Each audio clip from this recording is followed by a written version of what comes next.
Black metal, a style of extreme metal that's been around for well over 4 decades and counting at this point.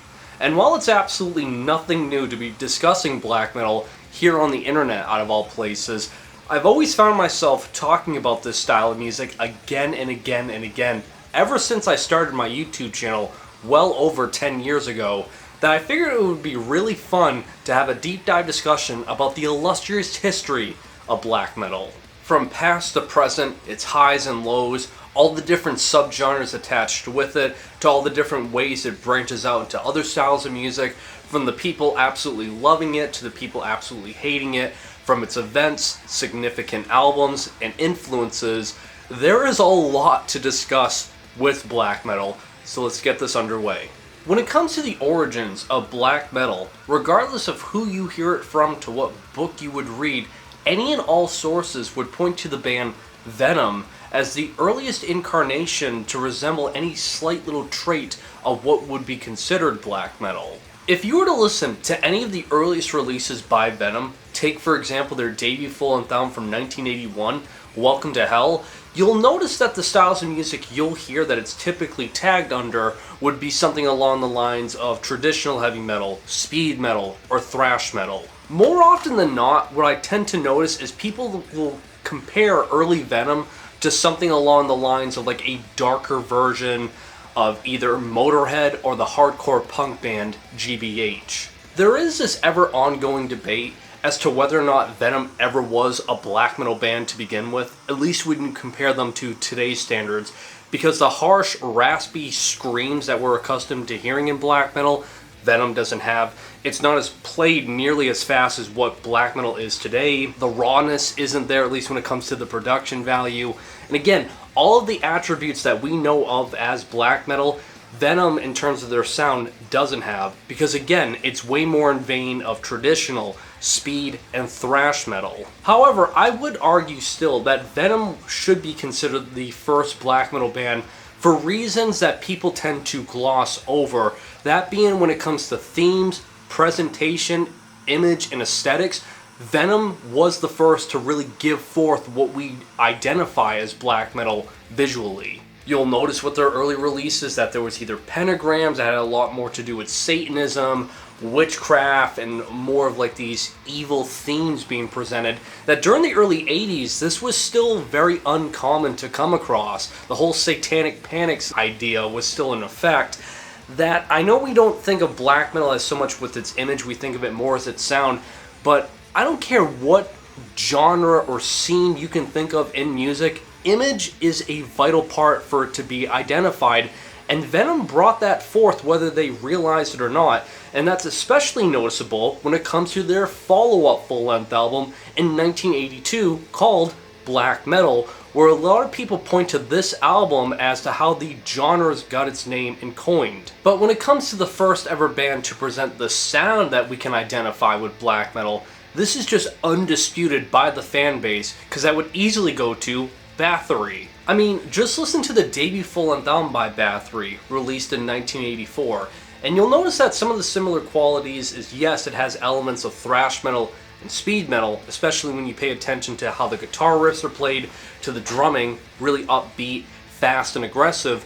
But the distinct differences is that Bathory, with its production value, was way more lo-fi and raw. And when it came to Quorthon's vocal performance, it wasn't as clear-cut as Kronos's.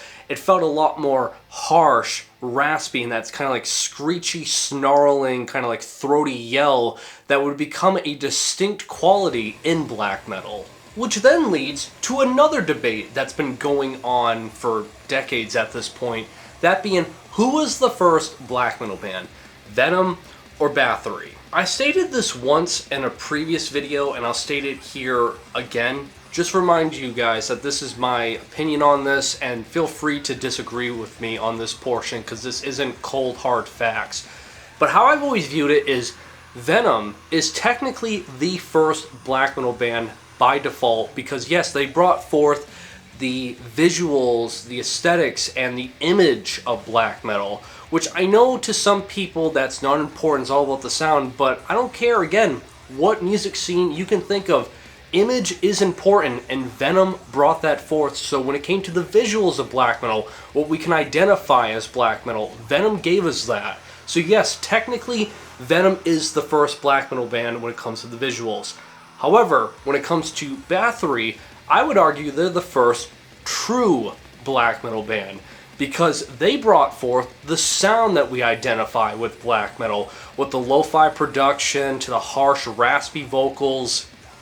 That's the audio sense of black metal bleeding forth. So in some senses, yeah, they're both considered the first black metal band, but I would argue they get that title for two completely different reasons. It's a bit funny though, because when the conversation's brought up of who was the first, it seems to be exclusive to just Venom or Bathory.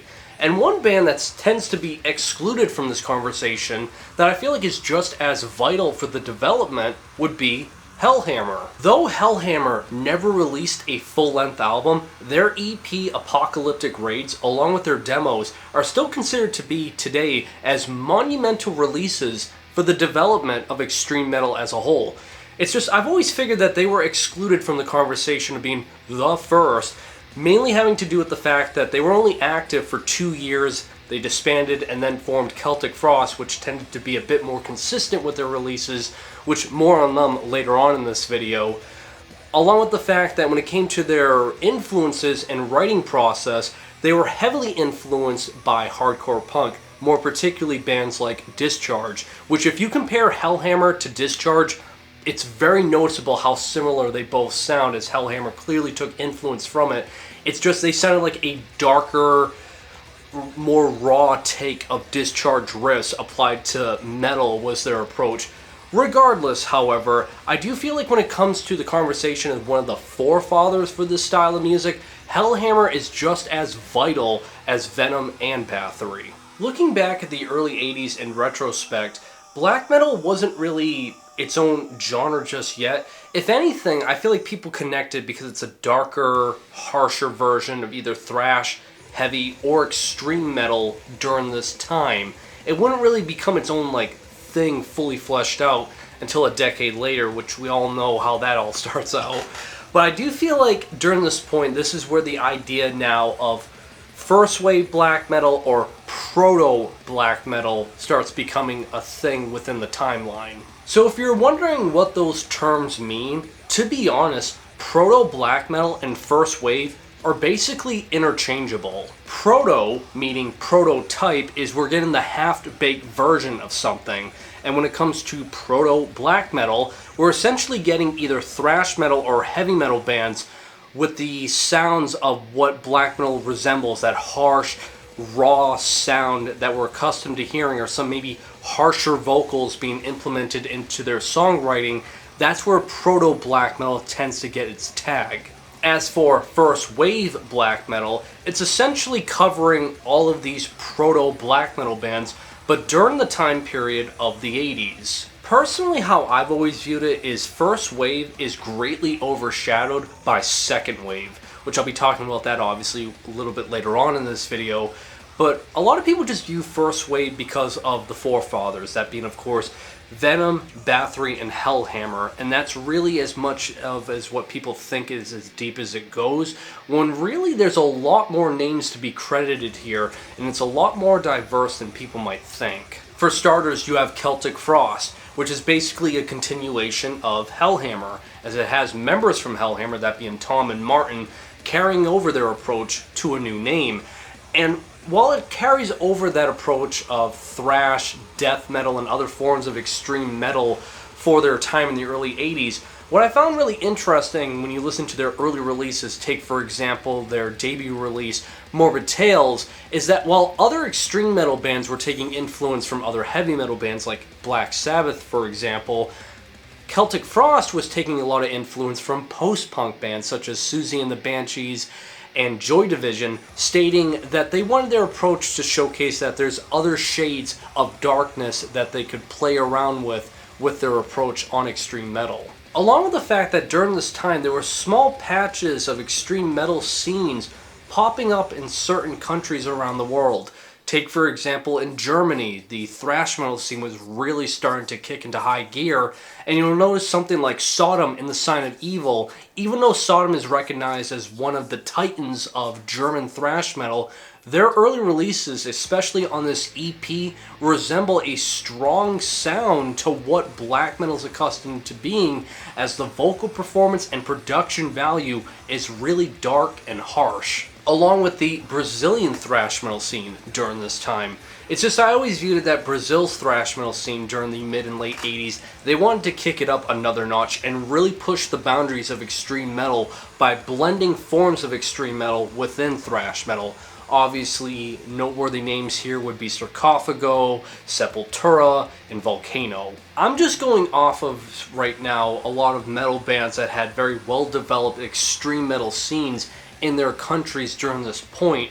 When it comes to these first wave-esque type of bands, you'll notice that you can find it in different patches all over the place internationally, that black metal didn't have a dedicated scene just yet, but its sounds can be noticed in all different places. Take, for example, in Italy, you had Mortuary Drape and Bulldozer having more of a darkened, harsher take on either death metal or thrash metal and speed metal. Or in the Czech Republic, you had Root and Master's Hammer really honing their craft with traditional heavy metal, but bringing forth that harsher type of sound. Or in Poland, there was Cat, which a lot of people consider to be the first ever extreme metal band based out of Poland. Or in the United States, there was NME, which is basically the United States version of Venom.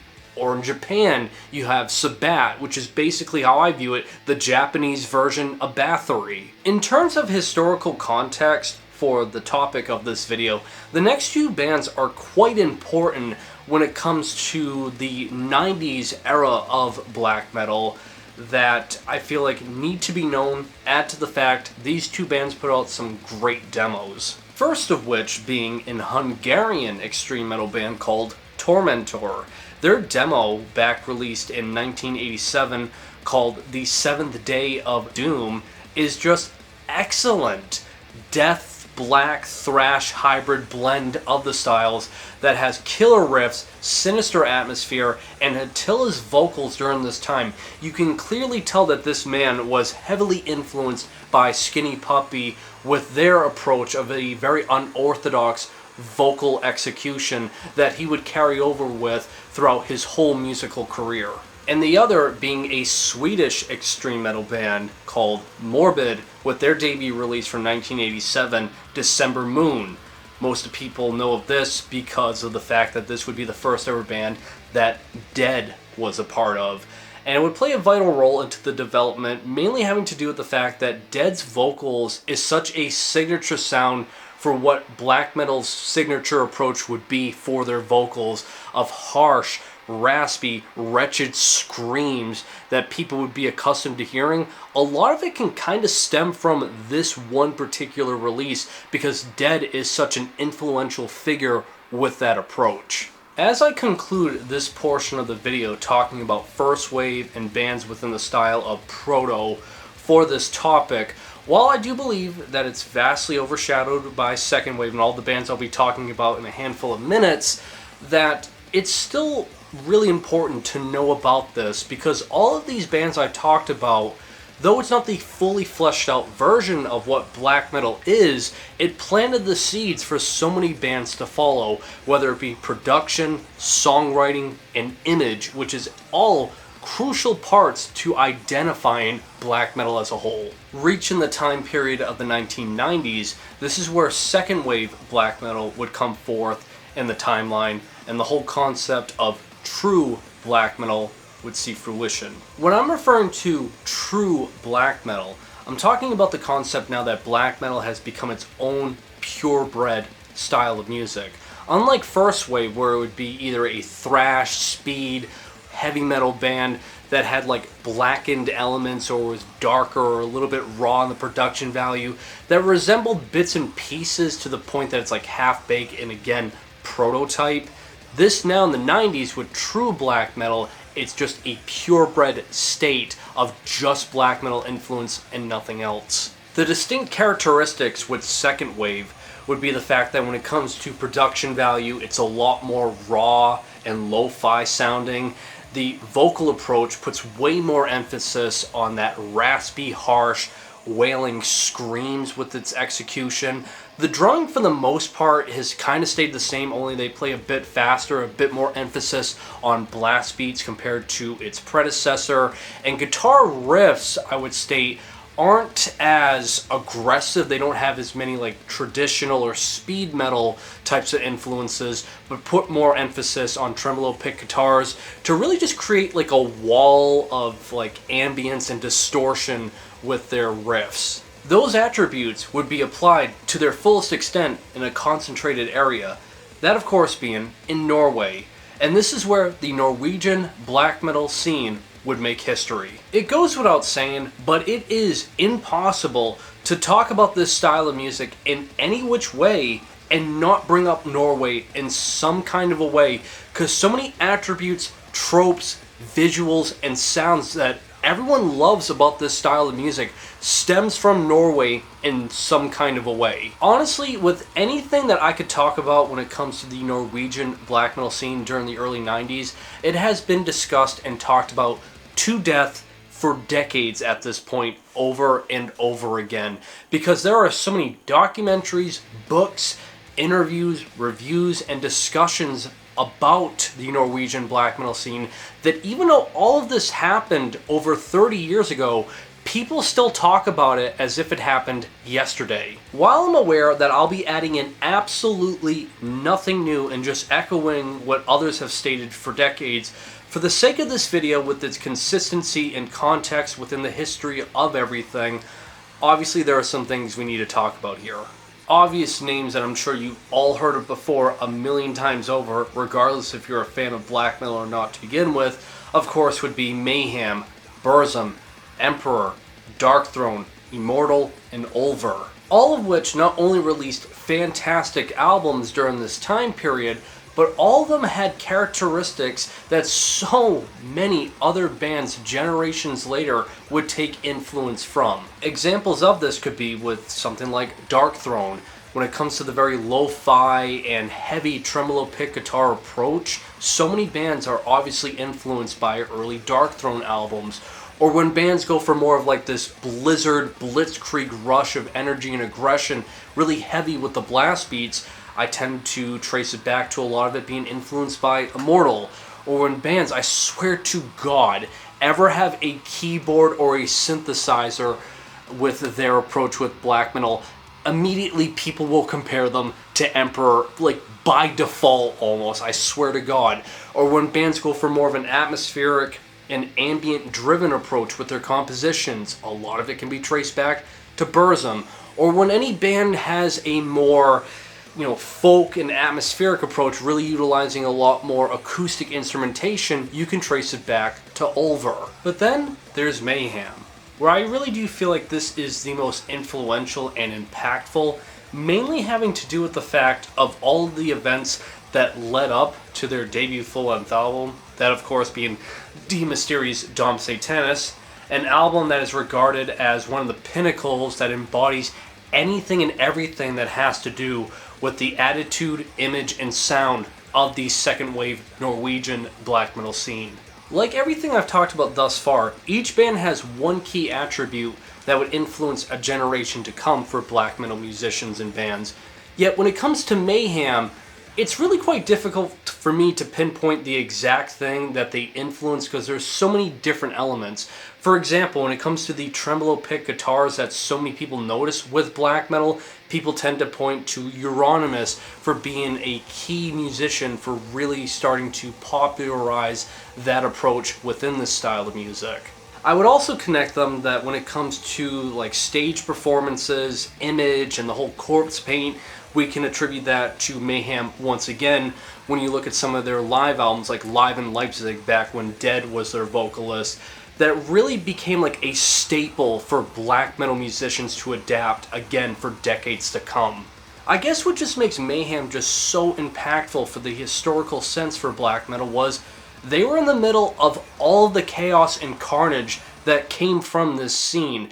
any story or event you can connect with Norwegian black metal, someone from Mayhem is a part of it in some kind of a way that I know, again, we like to think that music scenes, it's just we enjoy music, we go home and that's it. But when it comes to black metal, there are so many stories that people, again, talk about over and over again.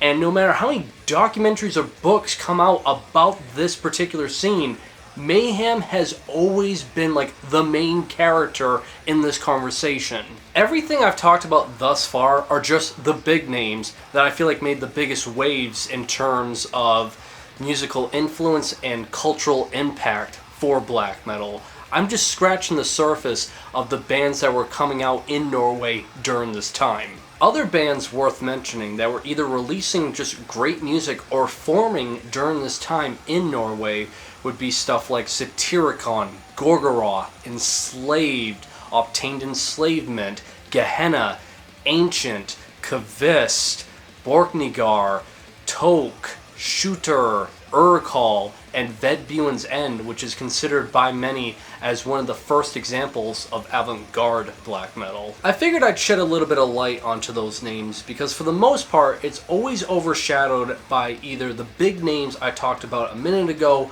to all of the wild events that happen in Norway, because obviously this is where people's attention goes towards all of the events that of course being the crimes, such as the church burnings to all the murders that happened. That of course being one of the most infamous murders to ever happen in extreme metal as a whole, that being when Varg murdered Euronymous. Not like I need to go in detail into this particular event because it has been covered to hell and back. I've even discussed it when I did a video all about Burzum. All you need to know here is when that event happened and the media took coverage of it, it blew up this story of the Norwegian black metal scene that was just this niche little thing happening in this Scandinavian country gain international appeal. Thus, I would state right there is where black metal started to gain a bigger following because of these really infamous events. But this isn't where second wave black metal ends. Maybe for Norwegian black metal, this is where you get the rise and fall of how this scene started from something niche to gaining international appeal, but there was a lot more happening with black metal than just what was going on in Norway, because I would credit what really helped develop it even further, not only was just one Nordic country, but basically all of them. One of which being its next door neighbor, Sweden. While the Swedish didn't have nearly as many infamous events like what was going on in Norway, I would state, however, they still did have a scene full of black metal bands and musicians.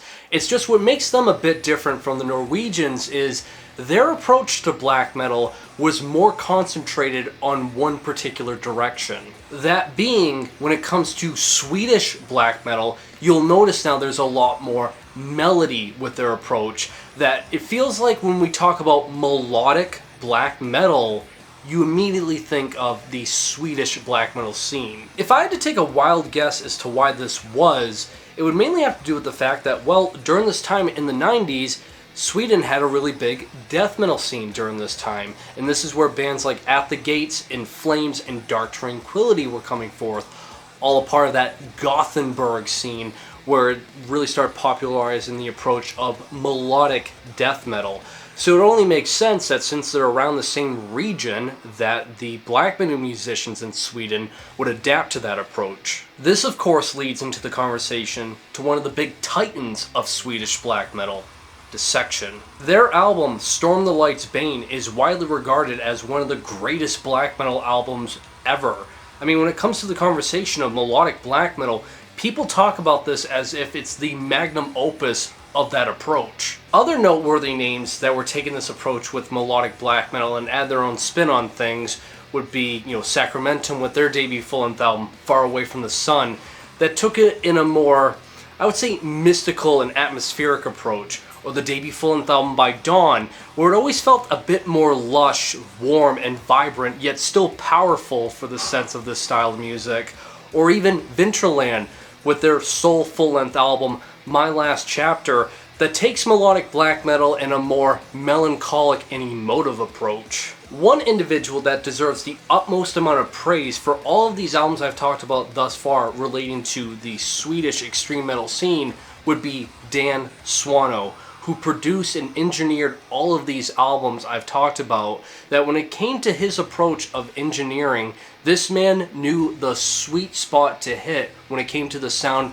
of anything relating to do with extreme metal and melody. This was your guy to turn to, and thanks to his skills when it came to behind the scenes of production value, he would help produce some of the best that would come forth out of the Swedish extreme metal scene. Although not a part of the whole melodic take for this style of music, other noteworthy names I feel like deserve a mention here just for my overall enjoyment or their relevancy attached with Swedish black metal would be stuff like Niflheim, Croft, Arcanum, Necrophobic, and Pest. Then there's Finland, which I would say out of the northern European countries of the whole second wave craze that was going on during this time, Finland gets a little bit ignored, but there were still black metal bands coming out during this time in the early 90s, just not as much. But what makes Finland a bit of a contender here for discussion is their black metal bands compared to everyone else, at least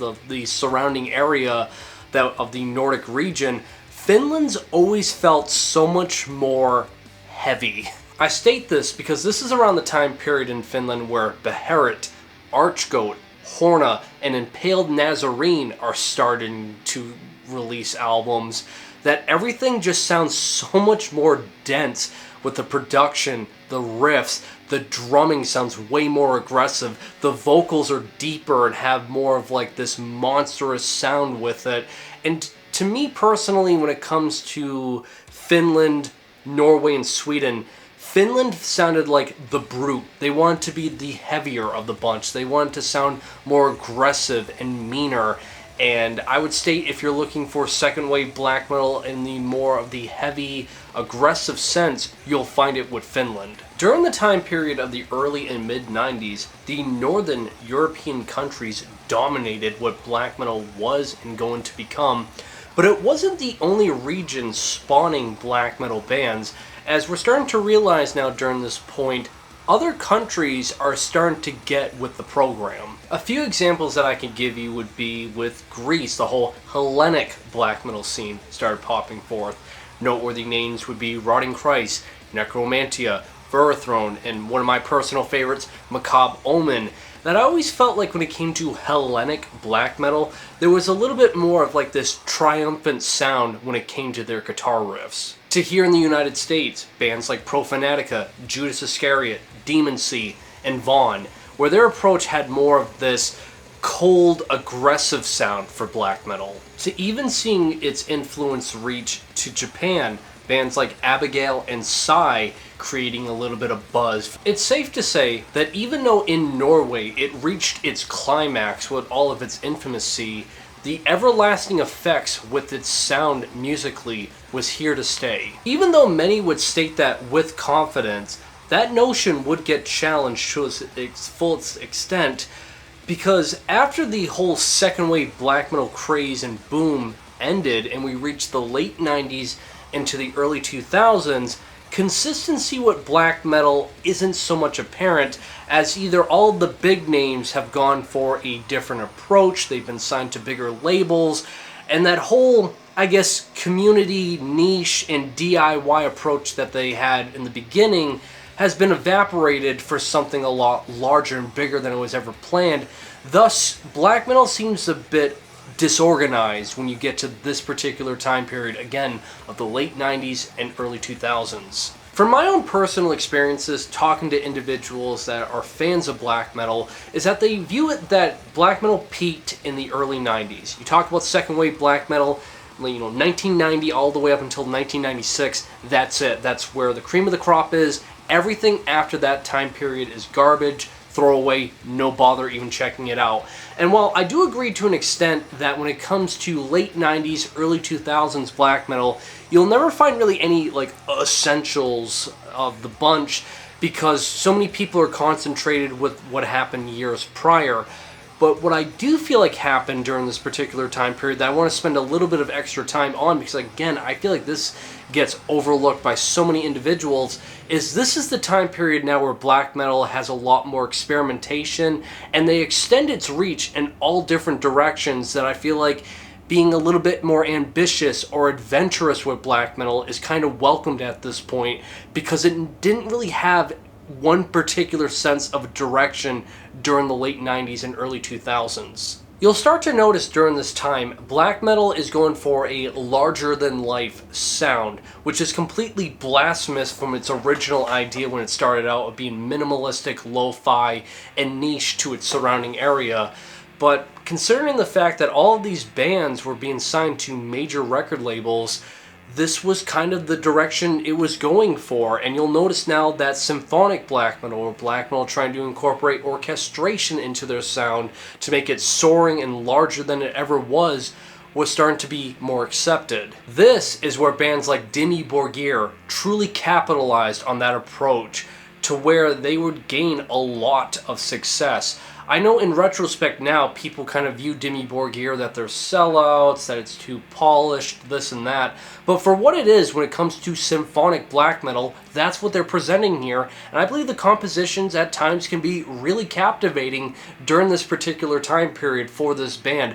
Another thing to mention with Dimmu Borgir is with their 2003 full-length album, Death Cult Armageddon, it's stated that to this day, even though this was never updated until like 2003, that it's the highest selling black metal album ever, selling well over 100,000 copies. Just as equally important releasing albums during this time would be Cradle of Filth. Again, another symphonic black metal band that, just like Dimmu Borgir, they're kind of viewed poorly because it's overly polished, or Danny Filth's vocals are forced, or stuff like that. Regardless, Cradle of Filth was releasing symphonic black metal albums that are highly praised by their fans. And what I've always admired about Cradle of Filth with their approach is, while gothic ideas and elements were always kind of like flirted around with in black metal years prior before Cradle of Filth, it's just Cradle of Filth really brought it forth wholeheartedly with their presentation, aesthetics, and even their sound, especially with all of these symphonic elements. There was always this gothic flair always present with anything that they did. And I feel like in terms of bringing black metal to a wider audience, even though again that's blasphemous to do, they should be credited for doing as such. It's clear as day that both Dimmu Borgir and Cradle of Filth found a lot of commercial success with this approach in black metal during this time period. But don't let that sour your taste or ruin your experience to listen to symphonic black metal during the late 90s and early 2000s, because there was a lot of awesome stuff coming forth by bands experimenting with this approach. Immediately I need to tell you guys about Balsagoth, a epic symphonic black metal band, which I know might sound a little bit corny to unironically use the word epic to describe music, but it's the only other way I could use or think of to describe them, because how they write their music with this approach is just so off the rails. It's not symphonic in the sense of it's trying to be grand or sound like a symphony orchestra, as it is just being as chaotic and aggressive as possible on both ends. The black metal complements the symphonic complements the black metal hand in hand, and it's just this otherworldly, chaotic assault of just melodies, aggression, going all over the place, and it's something to behold, and Balsagoth truly is a very unique entity. Then there's Odium with their sole full-length album, The Sad Realm of the Stars, released in 1998, that for some people it's considered to be the first example of cosmic black metal, if you consider that a thing. Regardless though, it's in vein of symphonic black metal, and man, this album is like this intergalactic, spacey trip, but it doesn't lack any of the energetic, upbeat sound you would want in an extreme metal album. The vocals, drums, and guitar riffs are all just so captivating, and it should showcase to anyone that seems to be persuaded away from symphonic black metal to give this a chance. And the last example that I want to give that's a little bit more of a deep cut, but man, I love this album so much, would be the sole full-length album by Nazgul, released in the year 2002. That it's a very overblown take for this approach, because everything from the production, the synthesizers, and the orchestration just sounds so loud and overblown, and I just love it because of it. It has such a nerdy approach, and it makes it just so fun, and it has such charm with it. And it just showcases during this time that black metal bands were, you know, a little bit more adventurous when it came to what they could do with black metal, adding in all these other bells and whistles, and this is a perfect example of it. And that's the thing I really want you guys to notice here during this particular point of the late 90s and early 2000s is black metal seemed to be adventurous in the idea of adding in a lot more bells and whistles to their repertoire. That experimenting was a bit more welcome now. Being so minimalistic was kind of looked as it's in the past, let's move on to the future, being a bit more progressive with the ideas. And I do feel like for this time period, even though it's overlooked and it doesn't have the true approach, experimentation and being a bit more refreshing for black metal was welcomed. And I feel like if you give enough time and look into this and dive into like late 90s and early 2000s black metal, you'll find a lot of gems if you're looking for more of an unorthodox approach. One of my personal favorites would be Diabolical Masquerade, because in the late 90s, he was releasing some incredible pieces of black metal in vein of symphonic, progressive, and a bit avant-garde. My personal favorite by him would be Nightwork. Man, this album is such a trip to listen to, and as I stated, it's one of my all-time favorite black metal albums, because it just goes in so many different directions, yet it has a cohesive idea, that just being experimenting on top of experimenting. The symphonic elements will just throw you around in all different directions. The vocals are super energetic and never lose any bit of energy. The riffs, as just chaotic as they are and how much they change up in this progressive type of songwriting, never feels like it's filler. It never feels as if it's lost its sense of direction. It is just such a wild, fun ride, and it showcases to me, and it should to many others, that there's a lot of innovative ideas and ways of songwriting within black metal, and Diabolical Masquerade has a plethora of it if you decide to listen to the discography. Showcasing my absolute bias here, but I need to include Summoning at some point in this video, because this is my all-time favorite black metal band as a whole, #1, and it's never changed. It's just when it comes to Summoning, it's a little bit odd here, because Summoning technically is labeled black metal, but Protector and Selenius, the individuals behind Summoning, don't view it as such. They don't consider Summoning as a band. They look at themselves more as conductors. Thus, when it comes to their approach in black metal, it really follows more along the lines of like neoclassical dark wave. So think of something like Dead Can Dance, but what if Dead Can Dance became like partially influenced by black metal? It's just with all of their albums during the early 2000s, this showcases that composition and utilizing forms of classical, neoclassical, and putting way more emphasis on how everything is conducted can be done in this style of music, which again was just unheard of when it started, especially when you look at its humble beginnings with like first wave to when second wave was at its peak. This is really unnatural. Even though it's played in a more slow, mid-paced type of approach, its overall execution and composition is just unlike really anything that black metal bands were doing, which to me at least has always made Summoning special, and I've always just appreciated their approach all of these years later. But again, this showcases here, for the context of this video, that adding more bells and whistles and being a little bit more unorthodox in black metal was a norm now. However, one thing that was kind of a bit of a consistent that we were seeing an influx with in black metal would be a lot more industrial black metal bands start to form. The origins as to how industrial found its way into this scene would come from groups like Samael with their album Ceremony of Opposites, which I love this album so much I listen to it nearly every day, to Mysticum's In the Streams of Inferno. Both Samael and Mysticum showcased elements of industrial bleeding forth, which it would flourish all the more in the late 90s and early 2000s, where groups like Anona Throck, Axis of Perdition, and Aborium played with it all the more and expanded upon all the experimentation you could do with industrial and extreme music. For historical context that's needed to be mentioned here is that when it comes to the most critically acclaimed album of being this hybrid blend with industrial, that would easily go to the self-titled full length by Thorns. This album right here is one powerful listen that I can guarantee you will not forget.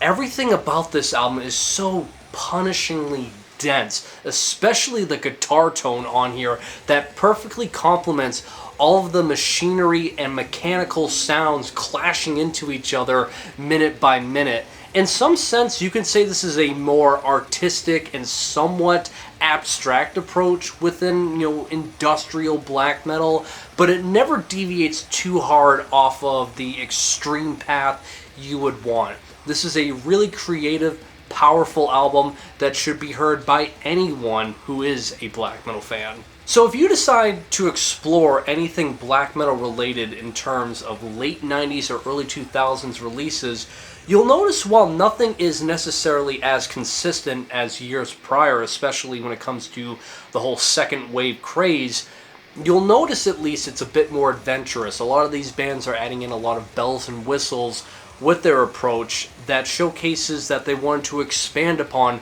what black metal was ever capable of during its humble beginnings. The only other thing that I could find that's at least somewhat of a consistency with late 90s black metal would be this term thrown around called Norsecore. If you're wondering what Norsecore is, it's a slang term that fans would throw around that during roughly at least 1999, you'll notice that black metal bands, at least with this consistency, was trying to play as fast as humanly possible, almost resembling the attributes of grindcore to an extent, but still in vein of black metal, as there's tremolo pick guitars, there's blast beats that go on endlessly, that typically the BPM would be upwards to like 240 plus, just playing as fast as humanly possible while having, black metal screeches over it. A few examples that I can give you would be something like Marduk with their album Panzer Division Marduk, or Abigor with their album Channeling the Quintessence of Satan. In retrospect, we can appreciate these albums for being different and expansive for their time. It's just at the same point, I do feel like this is where black metal had an identity crisis, where it really didn't know exactly what it wanted to be. The whole idea of that whole true black metal approach with its scene and attitude was lost on a lot of people, and they sacrificed its niche, special nature for something a lot more expansive to appeal to a wider audience. In other words, how I view it, black metal became a lot more animated. It wasn't taken as seriously. By some occurrences, you can state that during the early to mid-2000s, black metal became really stagnant. While you can cherry pick some albums or some bands that did things unorthodox and creative, it didn't have any lasting effects for its longevity. Thus, black metal didn't really have an identity during this point. And that would be a problem for it up until 2004, where I would argue the most important black metal band of the 21st century started making some moves. That band in question being Deathspell Omega. When you look at their 2004 full-length album, Si Monumentum, I would argue this is where they transcended black metal to a whole other level and made everything we understand about this style of music turn inside out. Because when it comes to their songwriting, it's a lot more grand, monumental, and a bit more unorthodox, as there's a bit more technicality with it. But it never feels as if it's too animated. It keeps up with its serious approach. And I feel like that has to do with the fact that it correlates with the themes that Deathspell Omega now presents, as it has a lot more to do with theology, philosophy, and real-world thought on how people try to understand religion, that it's a bit more of a deep dive into real-world ideas and events that I would argue what Decibel Omega brought forth, whether people realize it or not, is a sense of realism within the attitude for black metal. I'll admit wholeheartedly that what I'm about to say next is super biased and somewhat of a stretch on my behalf, but I firmly believe this, is that when it comes to black metal, especially in the 21st century, where bands are starting to mature more, they're trying to present themes that have to do more in a realistic sense, regardless of what it is, I can't help but feel like that is connected in some kind of a way to what the presentation of what Decibel Omega was doing. Then there's Blodous Nord, that I feel like in terms of the lyrics and themes they present, is on par with Decibel Omega to a certain extent, or at least very adjacent to it when it comes to theology and philosophy. It's just what's a little bit different about Blodous Nord is they're not as consistent as Decibel Omega. Sure, they were making moves as ambitious as them, but experimentation is second nature to them because every single release that they have does not mirror each other. They were always experimenting, but still maintaining that serious notion with them that I feel like if you enjoy Decibel Omega or if you know of Decibel Omega, it's second nature to know of and enjoy Blodous Nord as well. But getting back on track here, in terms of the attitude of black metal for the mid-2000s onwards, it feels like even though there's forms of experimentation still being played, what is consistent is the mindset now where things are starting to mature and have more of a serious tone, again, dealing with realism. An example of this could be a band like Leviathan or Xaster, dealing with themes of emotional turmoil, depression, and thoughts of words I can't really say on YouTube because I'll get taken down, not in vain of DSBM, but you get the idea, where again, it's different from Decibel Omega musically, as you could connect it to maybe like something that sounds similar to Burzum or stuff like that, but the mindset, again, of that serious tone is being presented here with themes that we can relate to. Or a band like Mgła from Poland, that in terms of their musical approach is really stripped down, tried and true, suit and tie black metal as it gets. I mean, if anything, they're just basically taking the sounds of Norwegian black metal and applying it today in this century. It's just with their themes and presentation being so bleak, really embodying the whole mindset of nihilism. Other examples of this would be groups like Agalloch that put more attention to detail now on either metaphysics or nature, to a band like Peste Noire that has more attention to detail with the history of France and forms of nationalism, to a band like Aosoth that musically is really similar to that, to Decibel Omega, but drives forth more into the like satanic imagery and ideology musically. Yet what I would state went through the biggest amount of developmental change musically would be everything from North America, more particularly in the United States and in Canada. Backtracking a little bit here, but one band that is a humongous monumental force that really helped develop more of an understanding and fleshing out ideas for black metal in the United States would be Weakling with their soulful anthem from 1999, Dead as Dreams. God, an album that desperately needs a repress that so many people have been wanting for now for years, but this album really painted the blueprints to really flesh out what the United States black metal scene can do.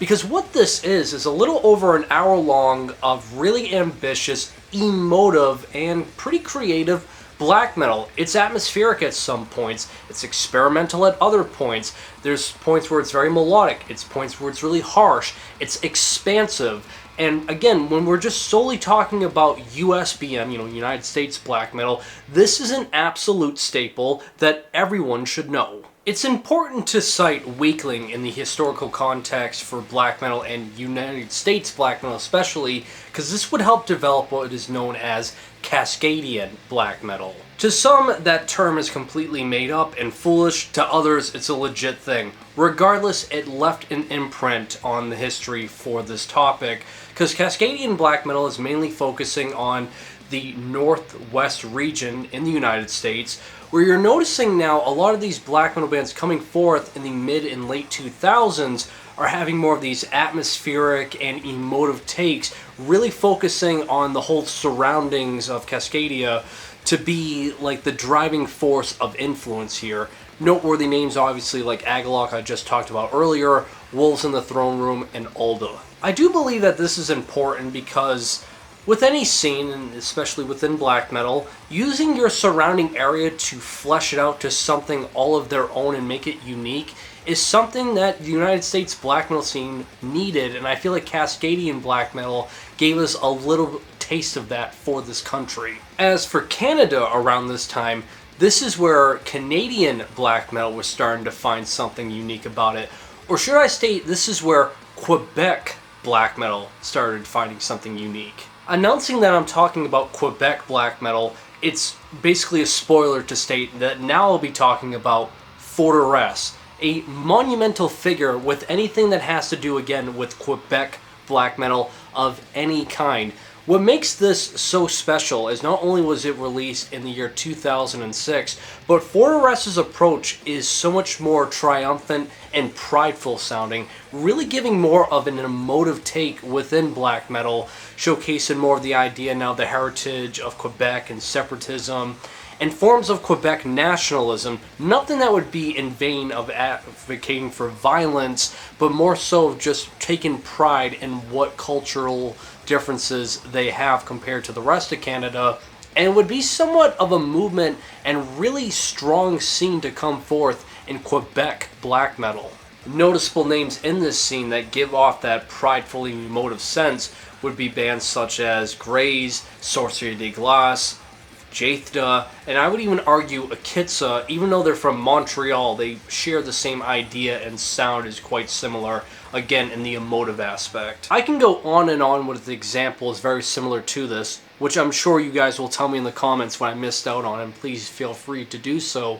But what makes mid-2000s and late 2000s special for black metal is this is the time period where black metal found a footing again, going from ideas that were very animated and fictional to ideas now that are very personal and real, again diving into more of the sense of realism with their themes. And I think it's a humongous reason as to why black metal would find a whole new audience for a new generation. Alright, now when we fast forward a little bit to the beginning of the 2010s, this is where to some black metal hit a massive roadblock, and to others this is where it became the next evolutionary step, because this is where bands now are starting to perform in the style of music known as now post black metal. Whenever it comes to post insert genre of music, it's quite difficult to distinguish exactly word for word what it is, and with post black metal it's no different.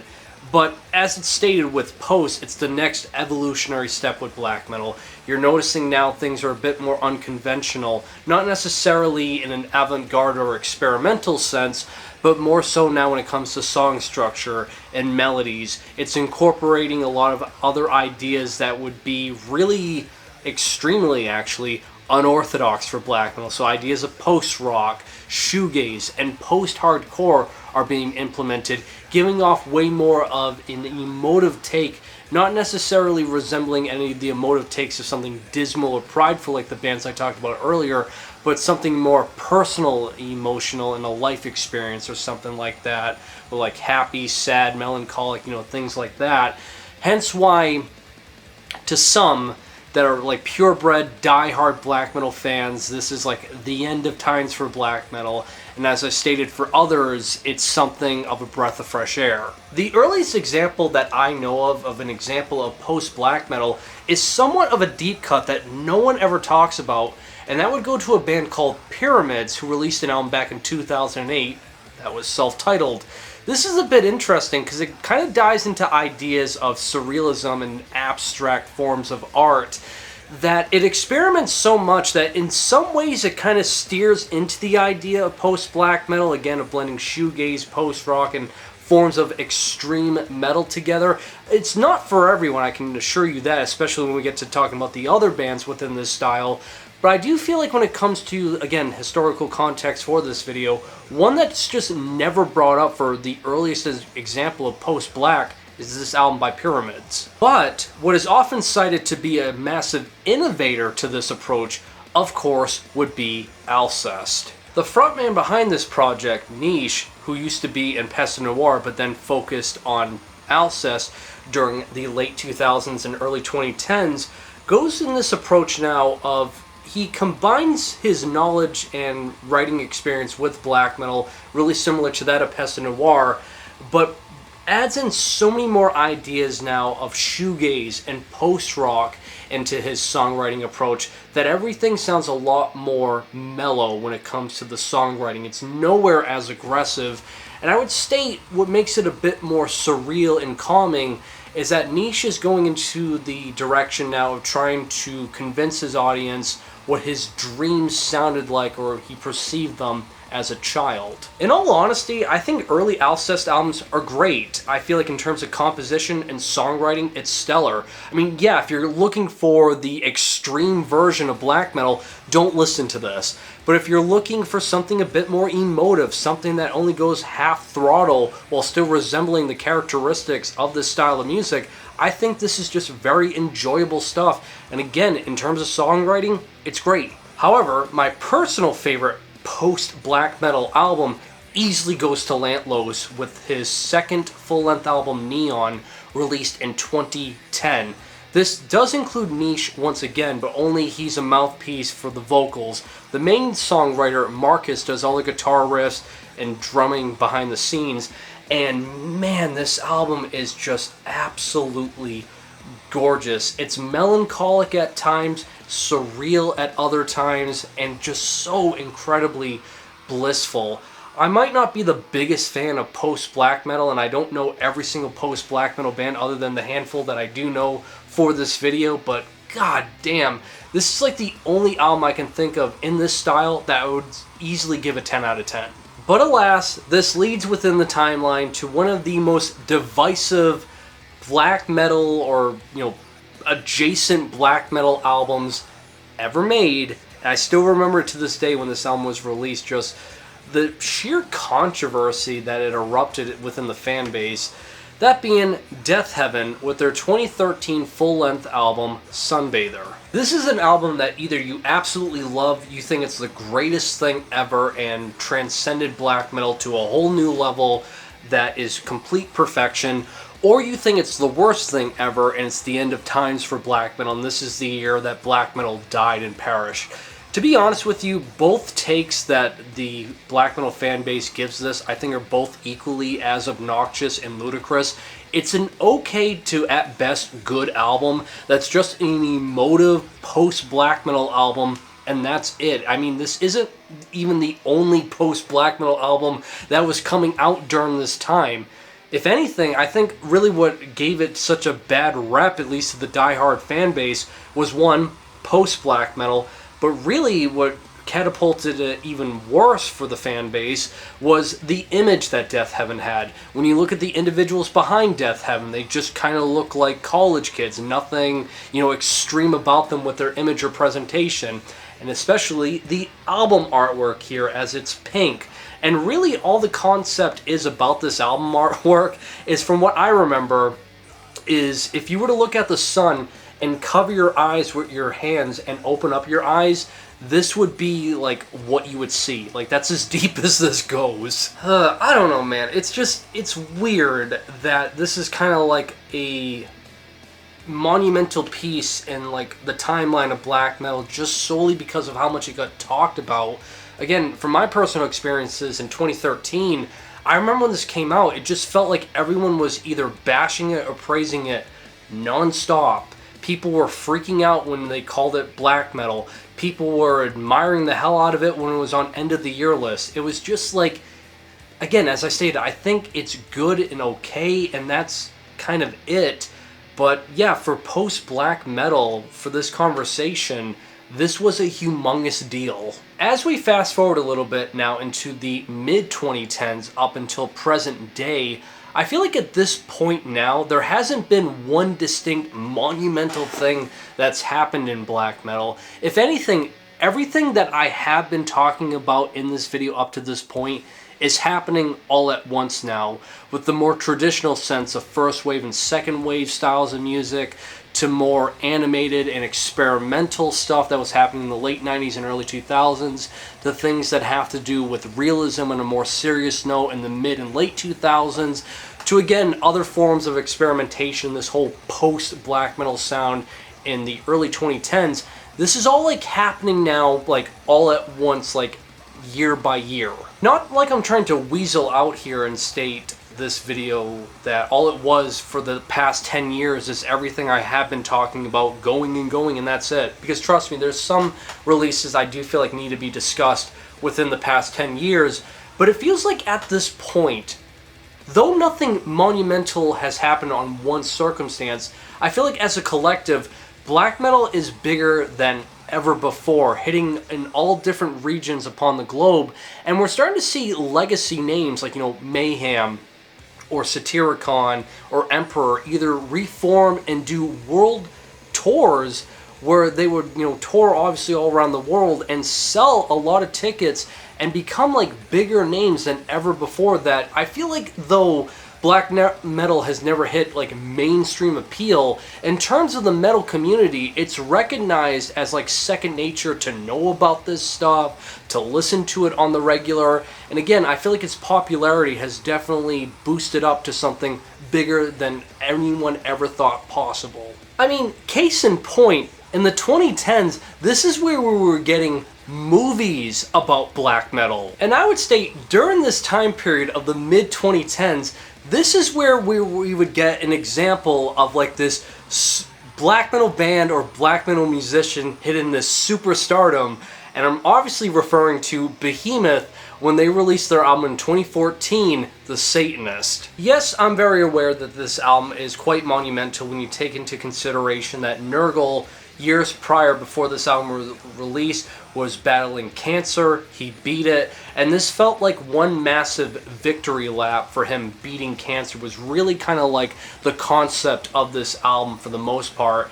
And when it released and the fans enjoyed it and it sold really well and he did a world tour after it, it seemed as if Nergal's ego made him become like this massive black metal superstar, because in the years of the mid-2010s to the late 2010s, it felt as if social media could just never get away from this guy, and everything he said and did, we were treating him almost like he was a celebrity. Which is going back to what I'm stating here. The mid and late 2010s kind of feels like we've reached this era where black metal in some sense has reached superstardom, like this rock star mindset is almost kind of something that you'll see with maybe legacy acts or really successful bands. And when you compare it to how it was 30 years prior, this seems like almost taboo in the philosophy of black metal. I don't know, maybe that's a bit of a force on my end to really think of something distinct that was going on in this scene during the mid and late 2010s, but that's the only thing that comes to mind, regardless if you consider it bad or not. It's just the one distinct thing I can think of is, black metal is now in movies, and you're seeing bands like Behemoth, especially with Nergal, give off like this more, superstardom type of attitude now. But backtracking a little bit, getting back onto mid-2010s, I feel like for black metal, we're starting to notice now things are becoming a little bit more niche. Not necessarily like revolutionary musically, but you're noticing what seem to be like isolated spots for black metal. Scenes are starting to flourish even more. I distinctly remember back in the years of 2015 and 2016, Icelandic black metal was quite a big deal, because you would see names such as Misthurming, Nadra, Sinmara, and Svarta Dowdy pop up, that it seemed like any time these guys ever released anything, people were all over it if you were a fan of black metal. And I think that mainly has to do with the fact that Iceland is a really secluded place, so in terms of its environment, gives it more of that mysterious factor. Add to the fact that the whole Icelandic black metal scene shares members, so there's a lot of consistency with their sound. It's very dismal and dissonant, yet at the same time very powerful and energetic of what you would want in extreme metal. And just overall, it was some really good stuff. But during the mid-2010s, Icelandic black metal was highly celebrated. On a way more personal note that might not have that much historical significance, but, you know, it's my video, so I feel like I need to include it here, was during this time, one of my favorite black metal bands ever was starting to release stuff, that being Human Serpent with Inhumane Minimalism, an album that I literally have right here, and it's tattooed on my arm. Is that though they never did anything really that groundbreaking, their songwriting was fantastic, because what their approach basically was taking influence from the past of so many different black metal bands such as Magua, Necromantia, Kraft, Horna, or really any like distinct black metal band you can think of with their sound from any time period. It felt like Human Serpent encompassed all of that into one band. So again, while nothing groundbreaking or innovative, really stuck with the roots of black metal and really made me personally become a diehard fan for this approach and just overall style of music. Then you got Panopticon, a one-man black metal project all done by Austin Lung that's highly celebrated as one of the standouts of anything that has to do with 2010s black metal. What's interesting about this band is while it takes the style of atmospheric black metal similar to what all the Cascadian black metal bands were doing, so think of, again, Wolves in the Throne Room or Agalloch, it's just with Panopticon, he's based out of Kentucky here, is that it's atmospheric black metal blended together with forms of ideas such as folk and bluegrass. And when you listen to the album Kentucky, that's really fleshed out, I think, in the best example, because it gives this flair of Americana and these like early 20th century cultural ideas of like, you know, unions and the coal mining incidents that were happening in Kentucky during this time with black metal, and fleshes it out to its own unique entity that was, again, quite the standout for its time. And if I'm really nitpicking here, of somewhat of a standout for 2010's black metal is the idea of psychedelic black metal was being brought forth a little bit more. Noteworthy names obviously would be Oronzi Pazuzu, who kind of blends both like space rock, psychedelic rock, and even ideas of krautrock into their musical approach that is really innovative, I would say, at least for today's standards, and overall rendition for black metal. Then you have a lot of what was going on in the Black Twilight Circle in California, you know, like Volan and Arizmenda, that again, they kind of get into that more psychedelic region for black metal. And one other noteworthy name I could state that's a bit of a deep cut, but still quite cool, would be this group called Scoff, which blends ideas of black metal and death metal together, but it was always very psychedelic and trippy sounding, that I believe when they were writing any of their albums, they would always be under the influence of like mushrooms or psychedelic drugs whenever it came to how they wrote riffs. You know, just for the hell of it, I'll also include for this video Departure Chandelier, Antichrist Rise to Power, mainly having to do with the fact that I do think this album's good, I own it, and that when this album was released back in 2019, it felt like an album that everyone was talking about if you were a fan of anything that had to do with black metal. It was always selling out on every single distro, especially Nuclear War Now. It felt like they did, like, I don't know, half a dozen to a dozen represses on this, and it would still sell out continuously. And it feels like one of the last times where an underground black metal album was released and all the diehards were cherishing it and buying it up non-stop. And again, what it really is, if you're curious to know its songwriting approach, it's just really punk driven black metal with a lot of keyboards and synthesizers being used to enhance the melodies and the sinister nature of it all. It's a great album, but to me, again, it feels like one of the last times a black metal album was just really enticing the black metal fan base to where it was like everyone had to know or own it. As for the most recent years of the 2020s, I don't want to state this with any sense of ignorance. While I'm aware of what's been going on, as I've been keeping up with it like a fucking nerd over these years, I don't think anything has developed yet to where we can start stating that this is a monumental piece for black metal over the past 5 years. I still think time needs to progress onwards at least another 5 or 10 more years before we start even talking about anything historical for black metal for the 2020s. From what I'm aware of that's been going on with black metal over the past 5 years anyway, especially in this decade, I do feel like it hasn't lost even an ounce of steam. If anything, everything that's ever happened in black metal will continue onwards. If anything seems forgotten about, too niched for a discussion, or time has forgotten about it, I'm very much sure that someone's going to adapt it, find it, and present it for a present day audience. I think what makes black metal just so enticing and have such a diehard fan base is it's so expansive, yet at the same time it can be just so simplistic. Its raw and lo-fi approach at times can appeal to people who want something either simplistic or easy to create. Yet at the same time, for individuals who want something multi-layered to something a lot more experimental, there are bands and scenes that capture that approach.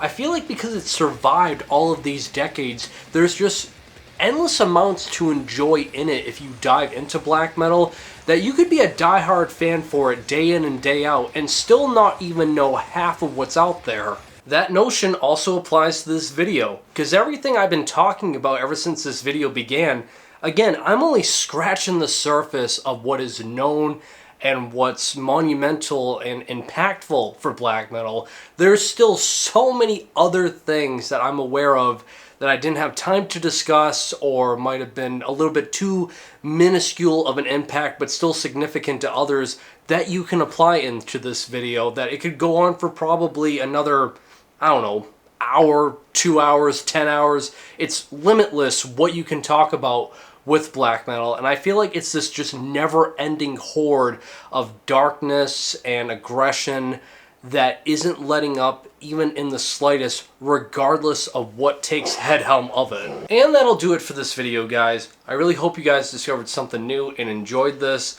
Like always, if there's anything that you feel like I forgot about or need to be discussed within the context of the history of this topic, definitely let me know in the comments. And other than that, like always, guys, make sure you guys drink plenty of water to stay hydrated, and have a great day.